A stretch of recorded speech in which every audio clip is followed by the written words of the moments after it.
Hi students. So next problem பாருங்க. Gas phase ல இருந்துச்சுனா product reactants gas phase ல இருந்துச்சுனா how can find the rate constant? Here this problem the following data were obtained during the first order thermal decomposition of nitrogen pentoxide at constant volume. Here 2N2O5 gives 2N2O4 plus O2.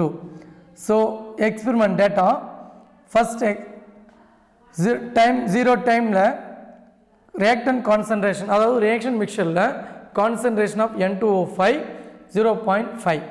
So at time t0 or initial சரிங்களா starting la N2O5 nitrogen pentoxide உடைய pressure 0.5. Then after 100 seconds reaction mixture la nitrogen pentoxide உடைய pressure 0.512. so எவ்வளவு increase ஆயிருக்குதுங்க 0.012 pressure increase ஆயிருக்கு சரிங்களா. then calculate the rate constant. so calculate the rate constant சொல்லும்போது இங்க இன்டைரக்ட்டா சொல்லிருக்காங்க. indirect means என்னங்க, இன்டைரக்ட்டா என்ன சொல்லிருக்காங்கங்க, அதாவது after 100 seconds எவ்வளவு k வேல்யூ கால்குலேட் பண்ண சொல்லியிருக்காங்க. After 100 seconds k value calculate பண்ண சொல்லியிருக்காங்க இன்டைரக்டாக. ஸோ அப்போ நம்ம என்ன பண்ணணுங்க, ஃபஸ்ட் கால்குலேட் பண்ணும்போது 100 secondsல பார்ஷியல் ப்ரெஷரை கால்குலேட் பண்ணணுங்க சரிங்களா. ஃபஸ்ட் என்ன பண்ணணுங்க, 100 secondsல ரியாக்ஷன் மிக்சரில் நைட்ரஜன் பென்டாக்சைனுடைய பார்ஷியல் ப்ரெஷர் அதை கால்குலேட் பண்ணணுங்க ஓகேங்களா. 100 secondsல ரியாக்ஷன் ஸ்டார்ட் ஆகி after 100 seconds pressure of nitrogen pentoxide calculation first. So அதுதான் நம்ம பண்ண போகிறோம். ஃபஸ்ட்டு சொல்யூஷனில் பார்த்தீங்கன்னா equation 2N2O5 2N2O4 and O2. So in this model chemical equilibrium last இயரில் கெமிக்கல் ஈக்லிபிரியம் அப்ளை பண்ணியிருப்பீங்க இல்லையா. கான்சன்ட்ரேஷன் ஆஃப் N2O5 அதாவது concentration, initial concentration, number of moles reacted, number of moles at equilibrium, then number of moles or concentration at equilibrium. So last year நீங்கள் chemical equilibriumத்தில் find out பண்ணியிருப்பீங்க இல்லையா, the same way. So அந்த procedure follow பண்ணுறீங்க ஓகேங்களா. Okay, initial pressure T equal to 0 at time T start ஆகிறதுக்கு முன்னாடி pressure எவ்வளோன்னு சொல்லிட்டாங்க, 0 டைமில் 0.5னு டேட்டாஸ் கொடுத்துருக்காங்க. Okay, so initial pressure 0.5, then N2O4 2N2O4 pressure இனிஷியலாக ரியாக்டன்ட்லேருந்து ப்ராடக்ட் ஃபார்ம் ஆகிருக்காதுங்க. ஸோ அதனால் 0 and 0. Then pressure of N2O5 decomposed N2O5 decomposition okay. So N2O5 decompose எவ்வளோ ஆயிருக்கு அப்படிங்கிறது பார்த்தீங்கன்னா ஸோ நமக்கு தெரியாது ஓகேங்களா. டைம் டீல சொல்லியிருக்காங்க. ஸோ அமௌண்ட் ஆஃப் டீகம்போஷன் அதாவது டிகிரி ஆஃப் டிசோசியேஷன் எவ்வளோ நமக்கு தெரியாதனால சம் எக்ஸ், ஸோ 2x. தென் ஃபார்ம் ஆகிருக்காது 0, அதாவது ஈக்குலிபிரியம் கண்டிஷன்ஸ் வர வரைக்கும் ஃபார்ம் ஆகிருக்காதுங்க ஓகே. ஸோ அந்த மாதிரி நம்ம கன்சிடர் பண்ணிக்கலாம். Then after time T pressure in reaction mixture. So பர்டிகுலராக பார்த்தீங்கன்னா டைம் டீயில் 2x அமௌண்ட் வந்து பார்த்தீங்கன்னா நம்ம ரியாக்ட் ஆகிருக்குன்னு சொல்கிறோம். இப்போ ஃபார் எக்ஸாம்பிள் 100 secondsல 2x அமௌண்ட் என்ன இருக்குது, ப்ரெஷர் N2O5 டீகம்போஸ் ஆகிருக்கு. தென் அப்போ 100 secondsல how much N2O5 remaining, so 0.5 minus 2x, then 2x, then x. So total pressure 0.5 minus 2x plus 2x plus x, 2x cancel ஆகிடுங்க. then 0.5 plus x okay. Partial pressure எல்லாம் calculate பண்ணியிருக்கோம், நம்ம total pressure calculate பண்ணியிருக்கோம். So PT total pressure equal to 0.5 plus x, then x equal to total pressure minus 0.5. Then partial pressure of N2O5 இந்த reaction mixture 0.5 minus 2x, x value already find பண்ணிட்டோம். Then x value already found பண்ணிட்டோம். then 0.5 minus 2 into 0.512. so value overall value பார்த்தீங்கன்னா 0.476 atm 0.476 atmospheric pressure. so இப்போ partial pressure of after 100 seconds. Partial pressure of N2O5 after 100 seconds 0.476 atm. Okay, then K equal to 2.303 divided by T log of P1 by partial pressure at time T. Partial pressure at time T. Okay, 2.303 divided by 100 log of 0.5 divided by 0.512.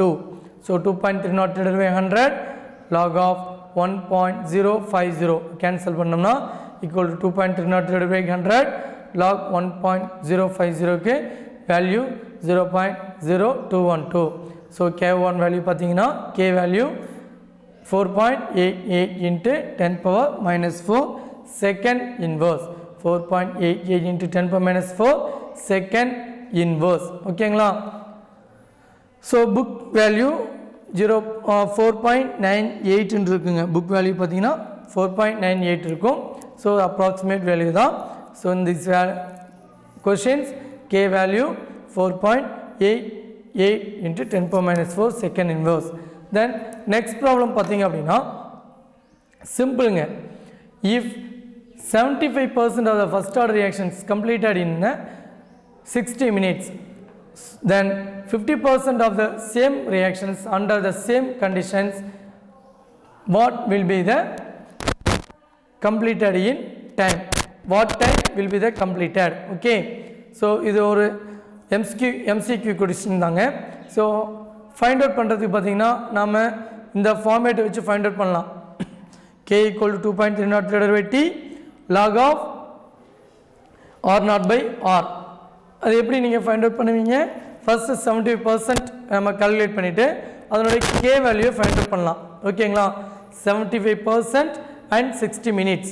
75% and 60 minutes நம்ம data வச்சுக்கிட்டு K வேல்யூவை calculate பண்ணலாம். ஓகேங்களா? K வேல்யூவை calculate பண்ணி தென் K value use பண்ணி 0.693 divided by K T 50% or T of equal to 0.693 divided by K. So அந்த formula use பண்ணி இந்த சம்மை ஃபைண்ட் அவுட் பண்ணலாம். பட் ஒரு ஷார்ட்கட் என்ன அப்படின்னு பார்த்தீங்கன்னா T equal to NT of. ஓகேங்களா? ஸோ சம் கொஷின்ஸில் டோட்டல் டைம் கொடுத்துருப்பாங்க. ஸோ T ஆஃப் கேட்கும்போது நாம் இனிஷியல் அமௌண்ட்லேருந்து அவங்க எவ்வளோ கேட்குறாங்களோ அதுக்கு தகுந்த மாதிரி கால்குலேட் பண்ணிக்கலாங்க. ஸோ இங்கே ஹியர் 70% கம்ப்ளீஷன் அப்படிங்கிறாங்க. அப்போ நம்ம என்ன பண்ணணுங்க? 1 T ஆஃப் அப்போ 50%ஆக கன்வெர்ட் ஆகிருக்கும். தென் செகண்ட் T ஆஃப் அப்போ 25% ரிமைனிங் இருக்குங்க. ஸோ 100லேருந்து 25% ரிமைனிங் இருக்குது அப்படின்னா எவ்வளோ பர்சன்ட் டீகம்போஸ் ஆகிருக்குங்க? 75% டீகம்போஸ் ஆகிருக்கு. So already given 75% decomposition how many times? how much time? 60 minutes. So total time. So அப்போ 2T ஆஃப்க்கு டோட்டல் டைம் 70%. அப்போ 2T half equal to total time 70%க்கு 60. So T half equal to 60 divided by 2 equal to 30. So T half equal to 30 minutes. ஓகேங்களா? So ஷார்ட்டாக இதை பண்ண முடியுங்க. Sometimes T of கொடுத்துட்டு நமக்கு டோட்டல் டைம் கேட்குறாங்க அப்படின்னா so T of given so total time கேட்குறாங்க 75% கம்ப்ளீஷனுக்கு how much டைம் அப்படின்னா அதுவும் இதே மாதிரி தாங்க. ஸோ T ஆஃப் கொடுத்துட்டாங்க அப்படின்னா நம்ம நம்பர் ஆஃப் T ஆஃப்ஸ் எவ்வளோன்னு பார்க்குங்க. அவங்க கொடுத்துருக்க டேட்டாவிலேருந்து நம்பர் ஆஃப் T ஆஃப்ஸ் எவ்வளோன்னு கால்குலேட் பண்ணிட்டு ஸோ டோட்டல் டைமுக்கு n into T half calculate பண்ணால் ஆன்சர் வந்துடுங்க. சரிங்களா? So simple method. Then 7th question பாருங்கள். The initial concentration. ஸோ இந்த கொஸ்டின் எதை டிபெண்ட் பண்ணியிருக்கு அப்படின்னு பார்த்தீங்கன்னா டிஃப்ரெண்ட் டைம் இன்டர்வலில் கால்குலேட் பண்ணுறேங்க. Rate constant value find the different time interval. Different time interval. Okay. So first the initial concentration of N2O5 in the following first order reactions. N2O5 gives 2NO2 plus half O2. Then was 1.24 into 10 power minus 3 mole liter inverse. 1.2 into 10 power minus 2 mole liter inverse. The initial concentration of N2O5 in the following first order reaction was 1.24 into 10 power minus 2 mole liter inverse at 318 Kelvin. Then the concentration of N2O5 after 60 minutes was 0.20 into 10 power minus 2 mole liter inverse. Calculate the rate constant of the reaction at 318 Kelvin. Okay, here values பார்த்தீங்க அப்படின்னு சொன்னால் 60 minutes சொல்லிட்டாங்க. After 60 minutes மட்டும்தான் நமக்கு given data. After 60 minutes அப்படின்னு தான் சொல்லியிருக்காங்க. அப்போ ரியாக்ஷன் ஸ்டார்ட் பண்ணுறம்போது இனிஷியல் டைம் என்னென்னு எடுத்துங்க, 0ன்னு எடுத்துங்க. சரிங்களா? ஆஃப்டர் 60 minutes ரியாக்டனுடைய கான்சன்ட்ரேஷன் கொடுத்துருக்காங்க R2 given. அதே மாதிரி ஆஃப்டர் 60 minutes அப்படின்னு சொல்லும்போது T2 given. அப்போ இனிஷியல் கான்சன்ட்ரேஷன் கொஸ்டின் இல்லாதனால நீங்கள் 0வாக கால்குலேட் பண்ணிக்கங்க. இனிஷியல் கான்சன்ட்ரேஷன் கொஸ்டினில் இல்லைங்க, அதனால் 0வாக கால்குலேட் பண்ணிக்கோங்க. ஓகேவா? Okay. Here solution R1 equal to 1.24 into 10 power minus 2 mole liter inverse. Okay, then R2 equal to 0.20 into 10 power minus 2 mole liter inverse. Then T2 equal to 60 minutes, T1 0 minutes. So K equal to 2 different temperature la rate constant kana formula already derive பண்ணிருந்தோம் previous videos liye. Then K equal to 2.303 divided by T2 minus T1 log of R1 by R2. Then applying these values, K equal to 2.303 divided by 60 minus 0 log of 1.24 into 10 power minus 2 divided by 0.20 into 10 power minus 2 equal to 2.303 divided by 60 log of 124 divided by 20, 124 divided by 20. Okay, log of 124 divided by 20, because here 124 cancel ஆகும்போது பார்த்தீங்கன்னா throughout numerator and denominator multiply by 100, this value change into 124. Here this value 20. Okay, so அப்போ 124 divided by 20. So 2 all மட்டும் cancel பண்ணுறோம். 124 62. Again denominator tens இருக்கு. Okay, so அப்போ 62 divided by 10 6.2. So log 6.2. 2.303 divided by 60 log 6.2. log 6.2 நோட value என்னங்க? So 2.303 divided by 60 log 6.2. then 2.303 divided by 60, இந்த value பார்த்தீங்கன்னா 6.2 நோட log 0.7924. then multiply பண்ணோம்னா 2.303 into 0.7924 product 1.825 divided by 60 0.0304. so K equal to 0.0304. K equal to 0.0304 minute inverse. ஓகேங்களா? So இந்த values பார்த்தீங்க அப்படின்னா இந்த problem based on the two different time இன்டர்வலில் நம்ம எடுக்கப்பட்ட எக்ஸ்பெரிமெண்ட். அதுக்கான கே வேல்யூ ஃபைனலாக என்ன வந்திருக்குதுங்க? 0.0304 minute inverse. Because given data மினிட்ல இருந்துச்சு. ஸோ நியூமரேட்டர் ஷிஃப்ட் ஆகும்போது minute inverse. Okay, then next topic பார்த்தீங்க அப்படின்னு சொன்னால் pseudo first order reactions. What is the pseudo first order reactions? Pseudo means போலியான, so duplicate. Okay, pseudo means போலியான, duplicate. சரிங்களா? so the some reactions வந்து பார்த்தீங்கன்னா some of the order of the reaction sometimes altered by some conditions. Okay, so on the basis தான் நம்ம இதை பார்க்க போகிறோம். There are many reactions which obey first order rate law, although they are higher order reactions. Consider the hydrolysis of ethyl acetate and sugar, cane sugar hydrolysis பண்ணுறது. So இதெல்லாமே பார்த்தீங்கன்னா first order reactions தான்.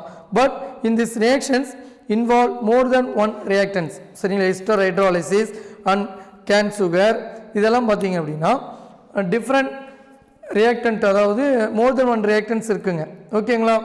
So அப்போ நம்ம என்ன பண்ணுறோம் அப்படிங்கிறத பார்த்தீங்கன்னா first what is the definitions. pseudo first order reactions. What is the definitions of pseudo first order reactions? Yes, second order or higher order. So first only second order, sometimes a higher order, simply called higher order converted into first order, higher order converted into first order called pseudo first orders. So அதுக்காக நம்ம என்ன process பண்ணணும் அப்படிங்கறத பாத்தீங்கன்னா a second order reactions can be altered to a first order reactions by taking one of the reactant in large excess, by taking one of the reactant in large excess. Okay, such reactions is called pseudo first order reactions. So simply pseudo first order reactions, what is the pseudo first order reactions? Yes, second order reactions can be altered to a first order reactions by taking one of the reactant in large excess. Such reactions is called pseudo first order reactions. ஓகேங்களா? So சிம்பிளாக சொல்லணும் அப்படின்னா இப்போ for example ஒரு example சொல்கிறேன் பாருங்கள். ஒரு barrel நிறைய வாட்டர் இருக்குது, சரிங்களா? ஸோ சிண்டெக்ஸ் டேங்க் ஆகட்டும், இல்லை நம்ம ப்ளூ பேரல் நம்ம வீட்டில் வச்சுருக்கோங்க இல்லைங்களா, அந்த வாட்டர் டேங்க், அந்த பேரல் ஃபுல்லாக உங்களுக்கு வாட்டர் ஃபில் பண்ணி வச்சுருக்கோங்க. So barrel fill by water completely, so neck வரைக்குமே நம்ம ஃபில் பண்ணி வச்சுருக்கோம், சரிங்களா? ஸோ அதுலேருந்து பார்த்தீங்க அப்படின்னு சொன்னால், ஸோ ஒரு குடம் தண்ணியை நம்ம வெளியே எடுத்துட்டோம் அப்படின்னா நம்ம வாட்டர் வந்து வெளியே எடுத்தது தெரிஞ்சு போயிடுங்க. பட் அதே சமயத்தில் நம்ம ஒரு டம்ளர் தண்ணி எடுக்கிறோம், ஒரு டம்ளர் தண்ணியை அந்த பேரல்லேருந்து எடுக்கிறோம். ஸோ நம்ம எவ்வளோ தண்ணி எடுத்தோம் அப்படிங்கிறது தெரியுங்களா? ஸோ இது ஸ்மால் அமௌண்ட்டு தாங்க. ஸோ அவ்வளோ பெரிய பேரலோடு கம்பேர் பண்ணும்போது சரியா, டம்ளர் தண்ணி அப்படிங்கிறது ரொம்ப நெக்லிஜிபிள். ஓகே, தென் ஒரு குடம் தண்ணி அப்படிங்கிறது பார்த்திங்கன்னா நாம் அவ்வளோ பேரல் தண்ணியில் இருக்கும்போது ஒரு குடம் தண்ணியை நம்ம அவுட்லெட் எடுத்துட்டோம் அப்படின்னா நமக்கு நம்ம எடுத்தது தெரிஞ்சிருங்க. ஸோ இந்த same way the hydrolysis of an ester, example hydrolysis of an ester. So hydrolysis in the presence of inorganic acid, சரியா, ester hydrolysis in the presence of inorganic acids. So CH3 COO C2H5 plus H2O gives CH3 COOH plus ethanol, CH3 COOH plus ethanol, acetic acid or ethanoic acid and ethanol. In these reactions rate value equations, rate equation argues K into concentration of ester, K into concentration of ester and concentration of water, then in the presence of H plus, H plus means inorganic acids, this reactions proceeds in the inorganic acids, H2SO4. So arrow mark மேல நாம இங்க H plus னு apply பண்ணனும். So H plus apply பண்ணீங்கன்னா rate equation நம்ம H plus concentration of H plus இந்த இடத்துல எழுதலாங்க. But ஏன் எழுதல? Because here H2SO4 act as a acid catalyst, sulfuric acid act as a acid catalyst, sulfuric acid act as a acid catalyst. Okay, then sulfuric acid act as a acid catalyst. So catalyst use பண்ணும்போது reactions எந்த involve ஆகாதனால catalyst உடைய concentration negligible or unity. Okay, then we can write R equal to K into concentration of ester and water. Then here water concentration பாருங்க, this is a now second order reactions because ethyl acetate power 1 then water power 1. So this is now second order kinetics. So in the second order kinetics la water வந்து பாத்தீங்கன்னா, so then in reality it water affect the rate of the reactions, but water is taken in a large excess, water is taken in a large excess, water is taken in a large excess for hydrolysis. Therefore concentration of water is not altered much, concentration altered during the reactions. Okay, here but water is taken in a large excess, water is taken in a large excess during the reactions, thus the rate of the reaction is affected concentration of ethyl acetate only. Okay, so in the reaction la excess of water எடுத்துக்கிட்டோம் அப்படின்னா, for example here 10 ml.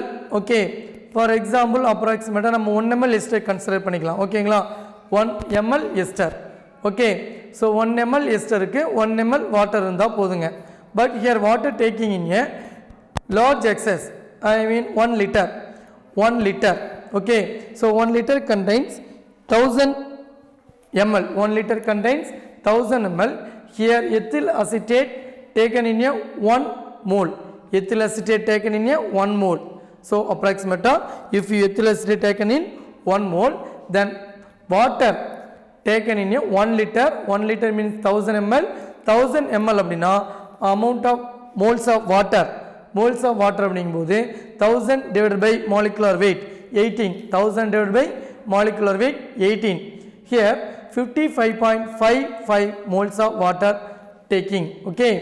Then 1 mole of ethyl acetate and 55.55 mole of water taken. Okay. அப்போ 1 mole எஸ்டருக்கு 1 mole water போதுங்க. But 1 litre எடுத்துக்கும் போது எவ்வளோ water molecules moles அங்கே இருக்குதுங்க?